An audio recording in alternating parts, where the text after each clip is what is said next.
जी बिल्कुल, इंतज़ामिया और हुकूमत की अदम तवज्जो भवाना तक कलरी रोड खस्ता हाली और टूट फूट का शिकार हो गए। जगह जगह पर गहरे गड्ढे और खड्डे पड़ गए हैं, जिसकी वजह से रोड नाहवार हो गया और ट्रैफिक तत्तल का शिकार रहती है। और यह रोड खूनी रोड के नाम से मशहूर होता जा रहा है। हादसात मामूल बन गए हैं, कीमती जानों का ज़िया भी मामूल बन गया। मैं इस वक्त मौजूद हूँ वाना तक कलेरी रोड पर। मेरे साथ शहरी मौजूद हैं, उनसे मजीद जानते इस हवाले से। वो क्या सर बताइएगा, ये रोड खस्ता हाली और टूट फूट का सर, ये शिकार है। तकरीबन 4 से 5 साल पहले रोड बना था, उसके बाद इस पे कोई रिपेयर का काम ही नहीं हुआ। यहाँ पे ट्रैफिक भी बहुत ज़्यादा होती है।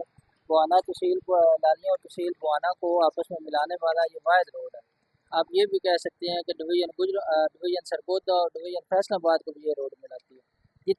इतनी ज़्यादा ट्रैफिक यहाँ पे होती है ना, लेकिन इस पे कोई हाल ही नहीं है। यहाँ पे काफ़ी सारे इदारे मौजूद हैं, स्कूल हैं, कॉलेजेस हैं। सुबह जब हम अपने बच्चों को छोड़ने के लिए आते हैं तो हमारे साथ काफ़ी मसाइल आते हैं, लोगों की बाइक्स ख़राब हो रही हैं और आए दिन यहाँ पे हादसात होते हैं। तो गवर्नमेंट से ये रिक्वेस्ट है कि इसको पहले रिपेयर करवा दिया जाए। जी बिल्कुल, इनकी बात आपने सुनी। इनका कहना है कि ये रोड कई अरसा दराज से टूट फूट का शिकार है। आए रोज हादसात मामूल बन गए हैं, कीमती जानों का ज़िया भी मामूल बन गया है। हम हुकूमत और इंतजामिया से मुतालबा करते हैं खुदारा इस रोड की तमीर और मरम्मत का काम किया जाए ताकि हमारी परेशानी खत्म हो सके। जी।